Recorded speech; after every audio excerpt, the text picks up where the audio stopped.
सबको जय यीशु की। प्रभु क्रिस्त में प्यारे भाइयों बहनों, चालीसे के अवधि के 21वां दिन है। आज मार्च की 14 तारीख है और फिर एक बार हम सभी आज के दिन में ईश्वर का जीवंत वचनों को सुनने वाले हैं। और आज के दिन में मैं वचन लेकर आया हूँ इस शीर्षक के साथ, दयालु ईश्वर दया चाहता है। प्रभु ने यही कहा, मैं बलिदान नहीं बल्कि दया चाहता हूँ। और ये दया एक महत्वपूर्ण विषय है हम सभी लोगों के दिन प्रतिदिन के जीवन में, क्योंकि ईश्वर की दया हमें हर दिन, हर पल, हर क्षण अति आवश्यक है। हम आज के दिन में जो कुछ भी हैं ईश्वर की महान दया और प्रेम से हैं। इसलिए इस बात पर हम लोग विचार करें आज के दिन में कि दयालु ईश्वर हम सबों से दया चाहता है और ये किस प्रकार से चाहता है, इस बात को हम लोग समझने की चेष्टा करें। आज के पहले पाठ जो दानियल के ग्रंथ से लिया गया है, इस पाठ पर अगर हम ध्यान देंगे, अजरिया खड़ा होकर प्रार्थना करता है और पश्चाताप करते हुए दया की भीख मांगता है। जैसे यहाँ पर लिखा है, अजरिया खड़ा होकर प्रार्थना करने लगा और उसने आग की लपटों के बीच यह कहना आरंभ किया, हमारे पूर्वजों के प्रभु ईश्वर, तू धन्य है, सदा सर्वदा प्रशंसनीय, महिमामय और सर्वोच्च। तो अपने नाम का ध्यान रखकर हमें सदा के लिए ना त्याग, हमारे लिए अपना विधान रद्द ना कर। अपने मित्र इब्राहिम, अपने सेवक इसहाक और अपने भक्त इज़राइल का स्मरण कर। अपनी कृपा दृष्टि हम पर से ना हटा। तूने उनसे यह प्रतिज्ञा की थी कि आकाश के तारों की तरह और समुद्र तट के रेत कणों की तरह तुम्हारे वंशज को असंख्य बना दूंगा। प्रभु, संख्या की दृष्टि से हम सब राष्ट्रों से छोटे हो गए हैं और हमारे पापों के कारण पृथ्वी भर में हमारा अपमान हो रहा है।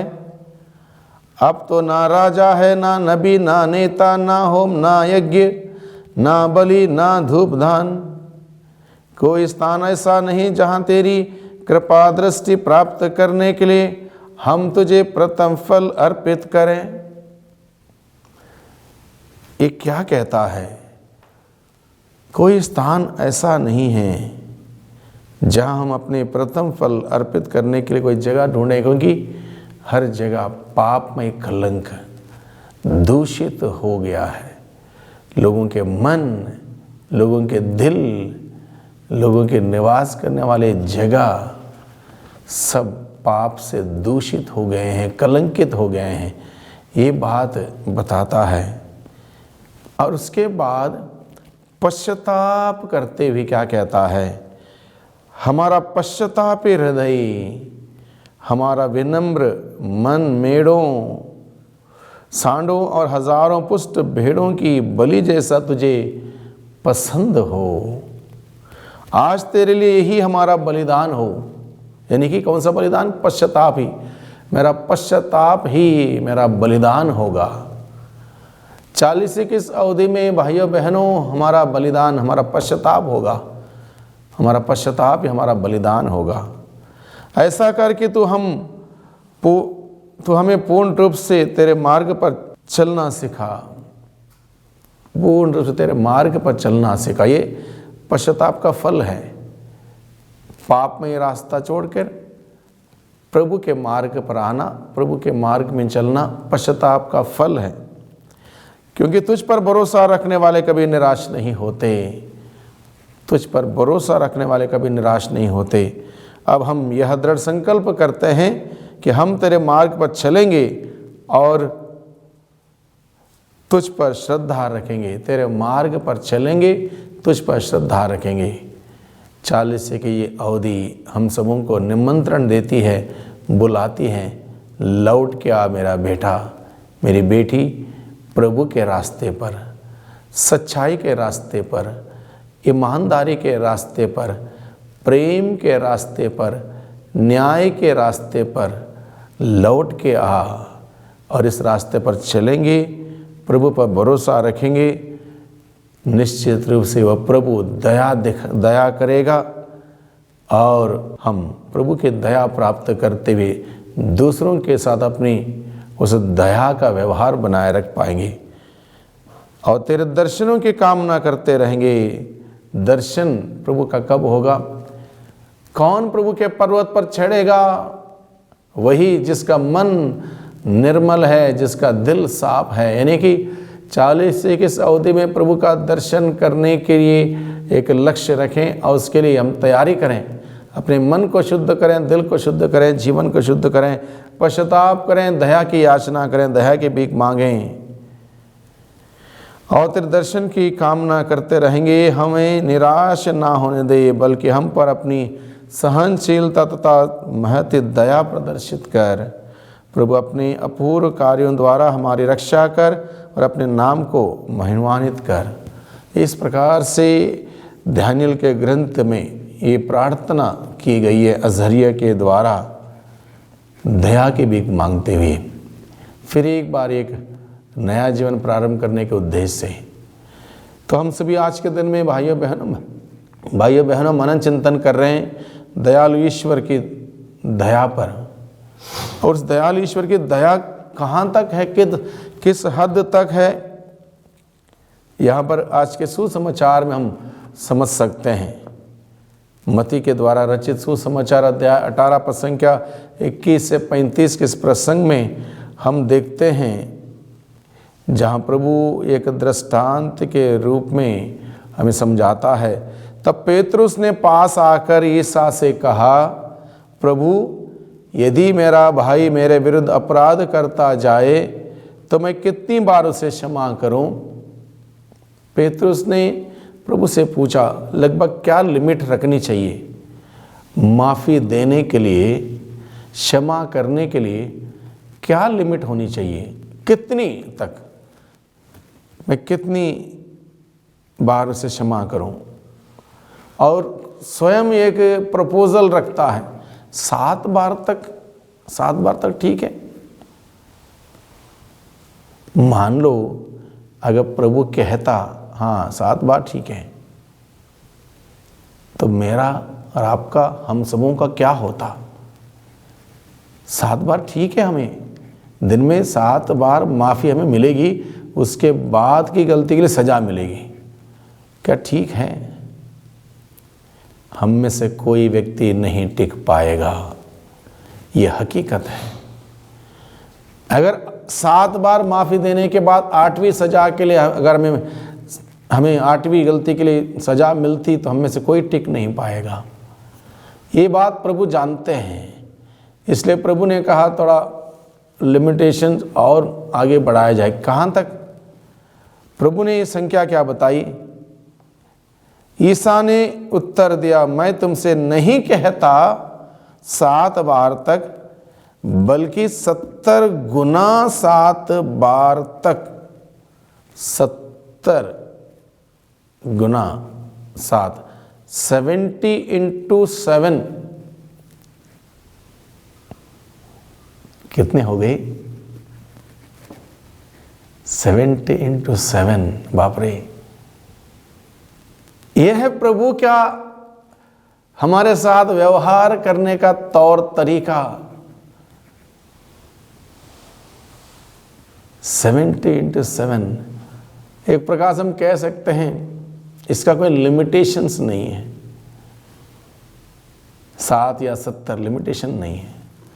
जितने बार इंसान माफ़ी मांगते हुए, दया की याचना करते हुए आता है, उतनी बार दया करने की, दया दिखाने की, माफ़ी देने की बात प्रभु हमें सिखाता है। और इस उदाहरण में प्रभु हमें बताता है,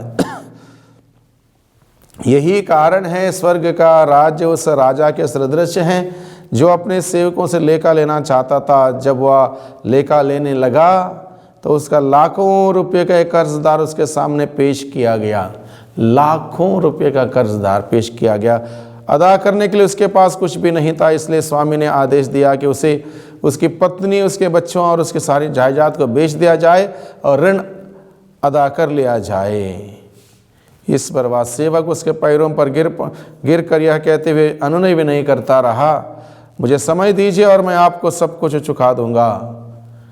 उस सेवक के स्वामी को तरस हो आया और उसने उसे जाने दिया और उसका कर्ज माफ कर दिया। प्रभु को तरस आ जाता है। भले हम लोगों ने लाखों गलतियां की हैं, लाखों पाप किए हैं, कोई बात नहीं, प्रभु का द्वार हमारे लिए खुला है।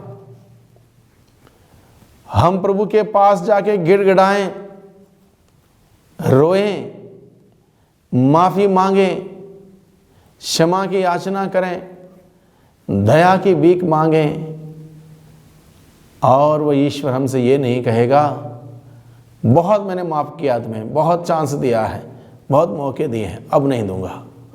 नहीं, ऐसा नहीं कहता है। वो कहता है जाओ, मैंने तुम्हें माफ किया, दोबारा एक नई शुरुआत करो। प्रभु यही कहेगा। ये है प्रभु का व्यवहार, क्योंकि प्रभु को तरस आता है।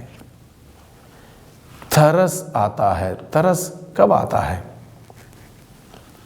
हम लोगों को तरस कब आता है? जब मान लो कोई भिखारी रास्ते के किनारे बैठा हो, उसके लिए खाने पीने के लिए कुछ ना हो, उसके कपड़े फटे हों, उसकी हालत बहुत खराब हुई हो, बिल्कुल कमज़ोर, बिल्कुल हड्डी हड्डी जैसा हो गया हो, और वो रोते हुए भीख मांग रहा हो। एक ऐसा एक दृश्य जब हम देखते हैं, हाँ तकलीफ होती है, दर्द होता है, तरस आता है, और हम क्या करते हैं? बेचारा कितना दिक्कत में है, कितना परेशान है, और हम हो सकता है जेब में से 10 रुपये या 50 रुपये या 100 रुपये निकाल के देते हैं, और हमने सोचा बहुत बढ़िया काम किया।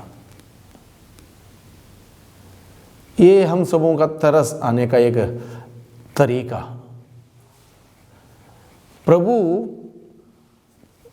प्रभु को जब तरस आता है, प्रभु अनगिनत प्रकार से हमें माफ करता है। हमारे प्रति वो सहनशीलता, वो दयालुता और उदारता प्रकट करता है। वो दया करते हुए थकता नहीं है। He is a compassionate God। दया यानी कि प्रेम का गहरा व्यक्त करने का तरीका, प्रेम को गहराई से व्यक्त करने का तरीका वो दया। और प्रभु को तरस आने का मतलब, प्रभु हम सबों से इतना प्यार करता है, उसको तरस आता है, यानी कि वो कंपैशन, वो करुणा हमें दिखाता है, दया दिखाता है। और इस उदाहरण के द्वारा हमें प्रभु क्या सिखाता है? जैसे मान लो वो लाखों रुपए का कर्जदार मैं हूं, या आप हैं, या हम में से कोई है, तो लाखों रुपए का कर्जदार, यानी कि लाखों प्रकार के पाप हमने किए। प्रभु के पास जाने से, अनुनय विनय करने से, गिड़गिड़ाने से, माफ़ी मांगने से, दया की याचना करने से प्रभु माफ़ करेगा। प्रभु माफ़ करेगा। मान लो प्रभु ने मुझे माफ़ कर लिया, मेरे सारे गलतियों को माफ़ कर लिया, तो मेरा कर्तव्य, मेरा फ़र्ज़ क्या बनता है? मेरे साथ जितने भी लोगों ने मुझे दुख दिया या परेशान किया या सताया या कुछ भी गलती की, तो मेरा फ़र्ज़ बनता है कि मैं उनको माफ़ करूं। तो प्रभु का वचन यही कहता है, तुम अपने अपराधियों को क्षमा कर दो और प्रार्थना करने पर तुम्हारे अपराध प्रभु क्षमा करेगा। और यही बात प्रभु ने अपनी उस प्रार्थना में सिखाई, जैसे मैंने अपने अपराधियों को क्षमा किया है वैसे तो मुझे क्षमा कर। यानी कि हम माफ़ी तभी मांग सकते हैं जब हमने माफ़ किया है, क्षमा किया है, दया दिखाई है। अगर हमने दया नहीं दिखाई, माफ़ नहीं किया, क्षमा नहीं किया, मैं क्षमा नहीं मांग सकता हूँ, माफ़ी नहीं मांग सकता हूँ, दया की याचना नहीं कर सकता हूँ। यह बहुत ही क्लियर बात प्रभु ने हमें सिखाई है। हो सकता है बहुत बार हम लोग ध्यान नहीं देते होंगे, हम सोचते होंगे बस मुझे क्षमा मिले लेकिन इसको मैं छोड़ूंगा नहीं। और यही बात इस प्रसंग के माध्यम से दर्शाई गई है। जिस व्यक्ति के लाखों रुपए का कर्ज था उसको स्वामी ने माफ़ किया, वो बाहर जाता है, उसका सहसेवक 100 रुपये का कर्जदार था और उसको उसने माफ़ नहीं किया, उसके प्रति दया नहीं दिखाई, उसको क्षमा नहीं किया, उसने उसको सजा दी, बंदीगृह में डाला। जब स्वामी को पता चला कि मेरे इस सेवक ने, जिसको मैंने लाखों रुपए का कर्ज माफ़ कर दिया था, उसने अपने सहसेवक के थोड़ी सी बात के लिए इतना बड़ा हंगामा खड़ा कर दिया, स्वामी ने उसको बुला भेजा, उसको बंदीगृह में डाला। यहाँ पर ध्यान दीजिए, दया दिखाने वाला जिस दिन आपका न्याय करने लगेगा, हम कहीं पर भी नहीं टिक पाएंगे भाइयों बहनों। जब तक दया हमारे अंदर रहेगी, दया हम दिखाते रहेंगे, दया हमें मिलती रहेगी। दया मिल गई, मैंने दया नहीं दिखाई, दया मिलना बंद हो जाएगा। उसके बाद क्या होगा? न्याय होगा, मेरे कर्म के अनुसार न्याय होगा। इसके बाद मैं बंदी गृह में डाला जाऊंगा, यानी कि नरक में जाऊंगा। बहुत ही गहरी बात प्रभु हमें आज के दिन में बताता है, समझाता है, बहुत ही बड़ी बात। अगर हमने अपने अपराधियों को क्षमा नहीं किया, हम भी क्षमा नहीं मांग सकते, अधिकार खत्म हमारा क्षमा मांगने का अधिकार तब तक है जब तक मैं दूसरों को माफ़ करता हूँ, क्षमा करता हूँ, चाहे वो XYZ कोई भी क्यों ना हो, उसने कुछ भी मेरे साथ क्यों ना कर दिया हो। मेरा कर्तव्य है कि मैं इसको माफ़ करूँ, तब जाके मैं अपना लाइसेंस पा सकता हूँ प्रभु से माफ़ी मांगने का। अन्यथा मेरा लाइसेंस रद्द, उसी वक्त ऑटोमेटिकली लाइसेंस रद्द। मैं दया नहीं मांग सकता हूँ, क्षमा नहीं मांग सकता हूँ प्रभु से। प्रभु ने बहुत स्पष्ट रूप में इस बात को सिखाया, बताया, समझाया। इसलिए प्यारे भाइयों बहनों, आज के दिन में जब हम मनन चिंतन कर रहे हैं, दयालु ईश्वर दया चाहता है, वो चाहता है दया, क्योंकि उसको मालूम है हम सभी दुर्बल हैं, कमी कमजोरों से भरे हुए लोग हैं।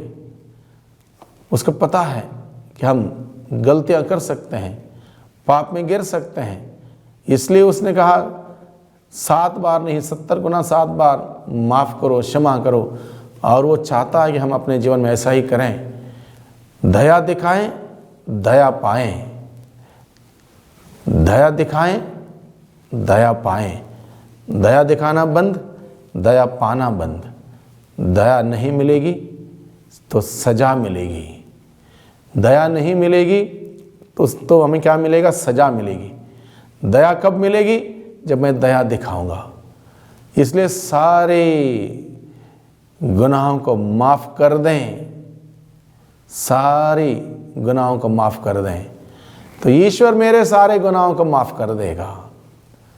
और यहाँ पर क्या बात बताई गई है? अपने यदि तुम में हर एक अपने भाई को पूरे हृदय से क्षमा नहीं करोगे तो मेरा स्वर्गीय पिता भी तुम्हारे साथ ऐसा ही करेगा। अगर हम पूरे हृदय से क्षमा नहीं करेंगे, स्वर्गीय पिता भी हमारे साथ वैसा ही किया करेगा। ये बात हमें आज के दिन में याद दिलाई जाती है। भाइयों बहनों, 40 की इस अवधि में हैं और तीसरे हफ्ता में हम लोग चल रहे हैं। दया का कार्य हम करें, दया दिखाएं, माफ़ी दें, तब हम माफ़ी ले सकते हैं। इसलिए आज के दिन में प्रभु से हम प्रार्थना करें। इस वचन को हम लोगों ने सुना है, दयालु ईश्वर दया चाहता है।